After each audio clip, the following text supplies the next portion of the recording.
Before Veera became a shadow. Before the blade became an extension of his will.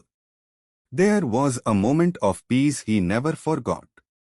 Veera and his closest friend, Captain Devraj, sat together under that old tree on the outskirts of Patliputra.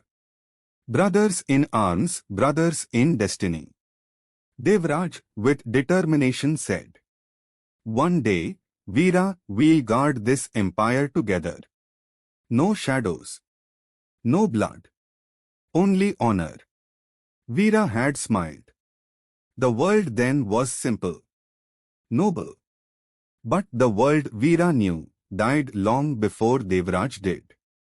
A rider from the resistance brought dire news. Commander Bhairava, Raktdeva's ruthless right hand, had sent his trusted butcher, Ugra, to discipline a village that refused inflated taxes. Discipline meant slaughter. Veera was sent alone. When Veera reached Ashwagram, he did not find life. Only echoes of terror. He knelt beside the footprints on the dirt, heavy boots, dragging marks.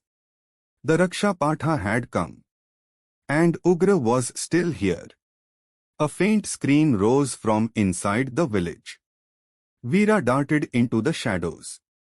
Ugra, a brute with a shaved head and heavy chest armor, stood at the center. A cruel smile. A whip in his hand. Ugra said, "Let this be a message from Commander Bhairava. Pay or perish." A man was dragged forward, an elder who had refused to let Bhairava's men take their grain. Ugra lifted his blade. Veera moving towards the place. A mission of shadows has no mercy. Veera eliminated the first guard silently, catching his fall. Another turned. A swift upward strike silenced him. Panic spread among the soldiers. Ugra's cruelty had worked on villagers. But Veera was not a villager. The shadows were his home. Ugra roared, "Show yourself, rat. I will gut you open."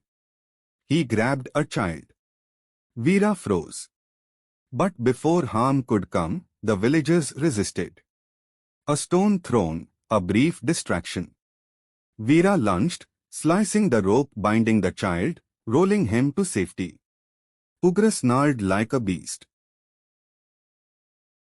Ugra retreated into the alleys, setting traps, baiting Veera. Veera's training sharpened every sense. Footsteps on dry leaves, shifting shadows, a warrior's breathing behind walls. The chase was deadly, silent, intimate. A spear struck where Veera had stood seconds ago. A blade scraped his arm.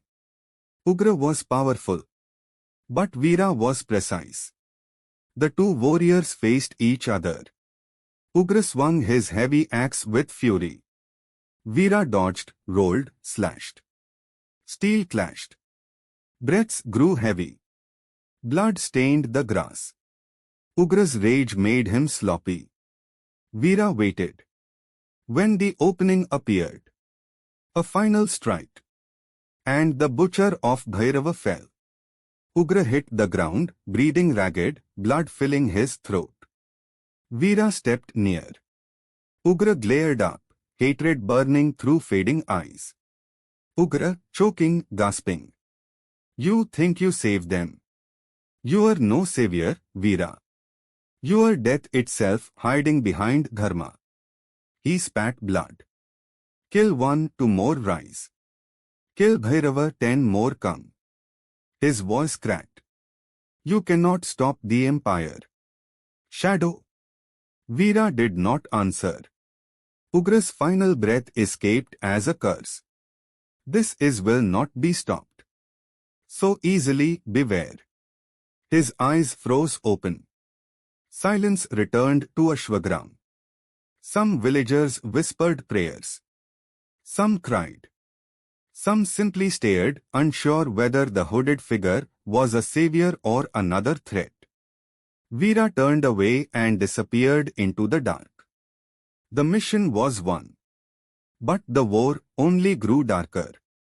When the news reached the capital, Commander Bhairava's fury grew. And somewhere, under that same banyan tree where Veera once laughed with Captain Devraj, he now stood alone. Ugra was only one of the Bhairava's pawns.